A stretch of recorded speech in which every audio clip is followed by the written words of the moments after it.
And joining us now, we are talking with Greg Binford. He's the National Director of Advanced Agronomic Training with Wilbur Ellis. Greg, appreciate the time. Thanks for joining us today. How are you, sir? Jesse, I'm doing great. Thank you for the opportunity. I appreciate the invite. Well, I thank you as well for joining us because we're going to talk about soil health. And, we've been hearing a lot about soil health, and it's been a real hot topic, I think. It has been for a long time, but especially the last few years. So, just for starters, in your eyes, what makes soil healthy? Let's start there, Greg. Well, Jesse, soil health, it's not something that you can just pinpoint one particular thing and say that, yes, because of this, my soil is healthy. I mean, it's a consortium of many things that influence soil health. We typically break it down into three categories that you need to focus on. And those are the chemical properties of your soil, the physical properties of your soil, and the biological properties of your soil. And so you can have outstanding chemical properties. You can have all your soil tests in ideal optimum ranges where you want them to be. But if you don't have the physical component, if you've ruined your soil structure through compaction, too much tillage, whatever it might be, you're not going to have the healthiest soil. And so we have to think about all three of those combined. And so if I were to pick a one word that makes the soil healthy, I'd probably focus on resilience and the ability of that soil to produce relative to other soils under stressful conditions. So you have drought conditions. If that more healthy soil is going to produce better under those types of conditions, it might be the other way around. You might have too much water. A healthier soil is one that's going to produce better. And so just resiliency. And we hear a lot about soil resilience, and certainly something that we've started focusing on in this arena of discussions and working on soil health. Very true. Well, we're heading into the heart of fall harvest here, Greg. So let's talk about building that soil health plan. You mentioned a couple things around compaction, tillage, etc. I know that looking at good soil fertility, what are some steps we could take here? We get the combines rolling, we get the crop harvested, and we start to look here at later this fall and into the winter. What are some steps that we could take to kind of get our soil ready for next year's crop? Well, one of the most important things I would say as we take that crop off, that's an ideal time to look at the chemical component of our soil and to take soil samples. My career that I've been working in soil fertility for 30 years now, and most farmers use soil testing as a way to decide to make decisions about nutrients, whether they need nutrients or not, whether they need to apply lime. I still surprises me. I come across people once in a while who don't use soil test. They just kind of use what they've always done. And I've seen that come up and bite people in the past, where they've always done what they've always done, and not realizing that something was getting out of whack, and that their yield levels are depressed simply because their pH is not right. They get nutrients that a certain nutrient that might be deficient. So, Jesse, I'd say the most important thing, one of the most important things from a soil health, is to check that chemical component and take that soil sample and get a feel for what your soil looks like from a chemistry standpoint, and is there anything that needs to be added or changed? Well, Greg, what about cover crops? Let's talk about those. What role do cover crops play in improving our soil health? Cover crops. If we look at cover crops, they're certainly increasing in popularity, and there's multiple reasons for that. From a soil health standpoint, we know that if we can keep roots in that soil year round, we are going to improve the biological activity. If we have roots in there that are exuding carbon into the soil, into the rhizosphere, that improves biological activity. The more biological activity we have in that soil, the better you're going to have the better the soil structure will be. Another thing that's important about cover crops is capturing nutrients. If we've got more nutrients out there, and particularly this year, if you look at what's happened across the Midwest this year, there are lots of pockets where people have not gotten the rainfall that they had planned for. And so yields are going to be depressed. And if you've applied nutrients for a 220 bushel corn crop and you only get 150, or I talked to some people yesterday that they're hoping for 125 bushel. In a normal year, they'd have 225, 250 bushels.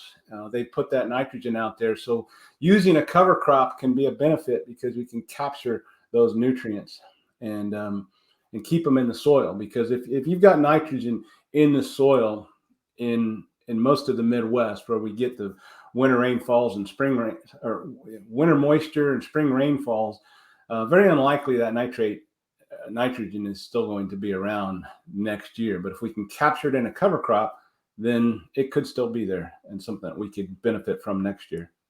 Greg, any specific cover crops you point to that are maybe better than another, especially at some of those areas in the heart of the Corn Belt where we can get those heavy snows and then get some of those early spring rainfalls? If you're just starting off with cover crops, I think the place to start is with some type of a small grain. Cereal rye is probably one of the most popular. I've seen people use oats, but if you can use something that you can get some biomass growing in the fall, get some roots down into that soil where you can soak up those nutrients. I think starting off with a small grain, again, cereal rye would probably be the one that I would recommend, just from a standpoint of it's relatively easy to get going as a cover crop. And what you see is that as people get into cover crops, they like that process. And what I often see happen is people start to mix in some other types of cover crops and put in maybe some radishes or some turnips. I've seen people use peas, mix some type of a legume. I mean, that can be a benefit because that's going to add nitrogen to the soil that wouldn't be there normally. And you could utilize that in the next season. Greg, talk to me about tillage a little bit more. We hear a lot about different tillage practices: strip till, no till, reduced tillage. Talk to me about tillage practices and how those impact soil health. So tillage has a big impact on soil health, and mostly from the physical component, I would say, because every time we till that soil, um, you're going to destroy soil aggregation, and that's one of the benefits of soil health is more soil aggregation, where the soil particles bind together to form soil structure that gives you good porosity within the soil, that helps with water infiltration, helps reduce runoff, helps hold. Basically, you're going to store more water just because you get more of it into the soil. Also, a better environment for those roots to grow between those soil aggregates. So, but every time we till, we break up the soil aggregates. And the other thing that's very important about soil health is organic matter. We've known this for decades. I mean, if you look at soils, the mollusk soils that we have in Illinois, Iowa, and lots of places across the Midwest, one of the reasons why they're so productive is because they have lots of organic matter, because of the way they developed with native prairie grasses under those soils. And so whenever you till a soil, you cause organic matter to burn off. If you've added residue to that soil, it's going to break down faster because you mix up that soil. Oxygen comes into the soil. You get more oxygen and you get more microbial activity, and that activity burns off carbon. So the more tillage we do, the more organic matter we lose. And also, if you look from a soil health standpoint, we try to build more organic matter. But if we're tilling the soil, it makes it really difficult to build organic matter because basically you're creating a great environment for it to just be burned off as carbon dioxide and not stored in the soil. Well, Greg, great insight here today. Any other final thoughts? Any other tips you want to share with us surrounding soil fertility and soil health here as we head into the fall? As I mentioned earlier, soil testing, we're getting into that time of the year when soil testing is people often ask, when's the best time to take a soil sample? In my opinion, the best time is the fall. And that's because it gives you more opportunity to get those results back and make some decisions. But the most important thing in my mind is that you take soil samples at the same time every year, because there are fluctuations during the year. pHs can change, potassium levels can change, and so it's important to take them at the same time, because one of the things I see people not do is they don't pay attention to past history on their soil test. They take a soil test, they look at this year's results, and they make their decisions. But in my mind, the most powerful way of using soil testing is to look at long-term trends. Are my nutrient levels increasing? Are they decreasing? Are they staying the same?